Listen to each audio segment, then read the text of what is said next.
तो हेलो दोस्तों, आप लोगों ने हाल ही में टाइटन सबमरीन के लापता होने के बारे में देखा और सुना होगा, लेकिन ये पहली बार कोई सबमरीन गायब नहीं हुआ था। इससे पहले साल 1968 में ऐसे 4 नौकापड़ के सबमरीन्स अचानक लापता हो गए थे।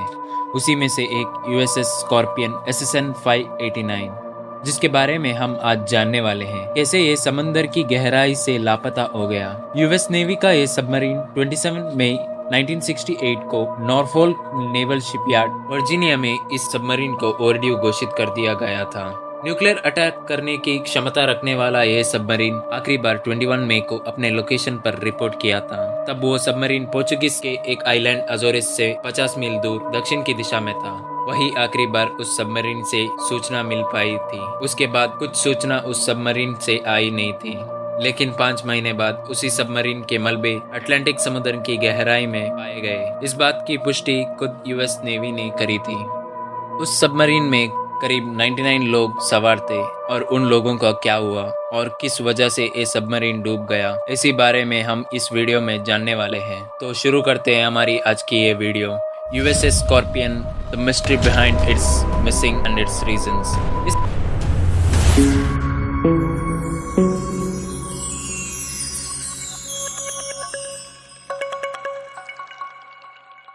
इस सबमरीन को साल 1960 29 जुलाई को एक कोल्ड वॉर वेपन जैसा डिजाइन किया था, ताकि यूएस अपनी दुश्मन सोवियत यूनियन के साथ मुकाबला कर सके। ये सबमरीन कॉम्पैक्ट और न्यूक्लियर पावर्ड होने के बावजूद ये बाकी सबमरीन से तेज, और ये सबमरीन 2 न्यूक्लियर टॉर्पेडोस को रखने की क्षमता रखता था। लेकिन आप ये सोच रहे होंगे कि इतनी क्षमता रखने वाला ये सबमरीन आखिरी में डूब कैसे गया। फरवरी 1967 को स्कॉर्पियन अपने बेस नॉरफोल्क वर्जीनिया में था, जहां उसकी सारी तरीके से पार्ट्स की चेकिंग और मरम्मत होनी थी। लेकिन कोल्ड वॉर की उसके दबाव से उसमें छोटी मोटी मरम्मत करके उस सबमरीन को फिर से समंदर में उतार दिया गया। साल 1967 अक्टूबर में इस सबमरीन में बड़े बदलाव हुए। न सिर्फ इसका क्रू चेंज हुआ, बल्कि इस सबमरीन को 36 वर्ष के नए कमांडर के रूप में फ्रांसिस लैटरी नामक व्यक्ति मिल गए। इस नए कमांडर ऑफिसर की नेतृत्व में 15 फरवरी 1968 को आखिरी बार अपने साथ स्किपजैक श्रेणी के परमाणु संचालित सबमरीन अपने बेस को अंतिम बार विदाई करके मेडिटेरेनियन सी की तरफ 99 क्रू मेंबर्स को लेके रवाना हो गए। लेकिन उन लोगों को क्या पता था, यही उनकी आखिरी सफर था।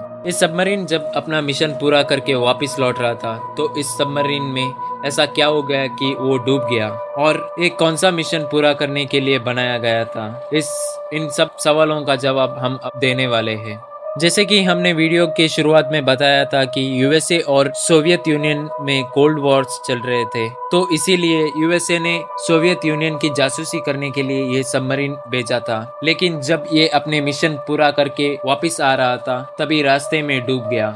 इस वजह से हम सबके मन में ये शंका आती है कि कहीं इस सबमरीन के डूबने के पीछे रशिया का तो हाथ नहीं है। लेकिन इस बात की पुष्टि करने के लिए कोई भी सबूत नहीं था। यूएस नेवी ने इसके बाद बहुत जांच पड़ताल की, लेकिन उनको इसके पीछे की वजह पता नहीं चली, और उन्होंने अनकंट्रोल्ड फ्लड की वजह से सबमरीन फट गया होगा करके बोल दिया। लेकिन जो वजह उन्होंने बोली थी, उसको साबित करने के लिए भी उनके पास कोई सबूत नहीं थे। इसीलिए साल 2012 में यूएस सबमरीन वेटेरियंस के ऑर्गेनाइजेशन ने इसके बारे में जांच करने की मांग की, लेकिन उनकी मांग खारिज कर दी गई, क्योंकि यूएस नेवी को पहले से ही पता था कि ये सबमरीन कभी ना कभी तो डूबने वाला है, क्योंकि इससे पहले भी इसमें बहुत खराबियां पाई गई थी। इस बार तो उसका सही से मरम्मत भी नहीं हो पाया था, क्योंकि ये रशिया और यूएसए के बीच में जो कोल्ड वॉर चल रहा था, इसीलिए हड़बड़ी में इसको समंदर में उतारना पड़ा। सबमरीन को स्क्रैप आयरन करके भी बुलाया जाता था। इतनी सारी समस्याओं होने के बावजूद भी इसको समंदर में उतारा गया था। लेकिन इसके बारे में बहुत सारे क्रू मेंबर्स ने भी ऑफिशियल्स को बताया था, लेकिन कोल्ड वॉर की हड़बड़ी में इस जहाज को मिशन के लिए भेज दिया गया।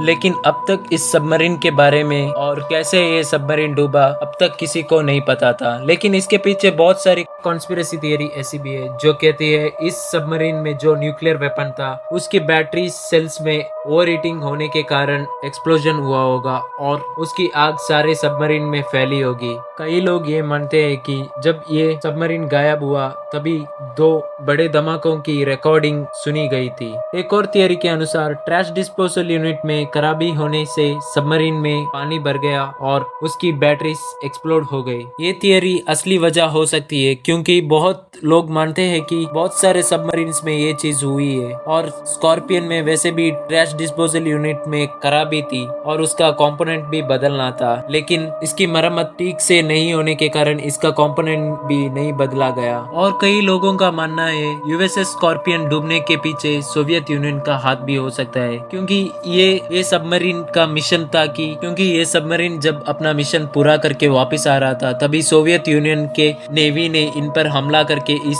सबमरीन को डुबाया गया होगा क्योंकि ये सबमरीन सोवियत यूनियन की जासूसी करके वापस आ रहा था। इस थियरी को सच मानने के लिए बहुत सारे पुस्तकों में लिखा गया है। बहुत सारे लोग इस थियरी को सच मानते हैं क्योंकि उसी साल 3 और सबमरीन्स भी डूब गई थी, उनमें से सोवियत यूनियन की भी एक सबमरीन थी। तो इस बात से इस कॉन्स्पिरेसी थियरी का सच होने का चांस बहुत हाई है। हालांकि यूएस और सोवियत के बीच कोल्ड वॉर चल रहा था लेकिन पानी के अंदर इनके बीच हॉट वॉर चलने की शंका थी। लेकिन आज तक इस सबमरीन की डूबने की वजह किसी को भी नहीं पता चली। वो सबमरीन कैसे डूबा ये आज तक एक मिस्ट्री है। ऐसे ही मिस्टीरियस वीडियो देखने के लिए हमारे चैनल को सब्सक्राइब करें और वीडियो को लाइक करें, अपने दोस्तों के साथ शेयर करें और अपनी राय हम किस चीज में इम्प्रूव कर सकते हैं और आपको किस तरह की वीडियो देखना पसंद है हमको कमेंट में बता सकते हैं। तो चलिए मिलते हैं अगले वीडियो में, तब तक के लिए गुड बाय।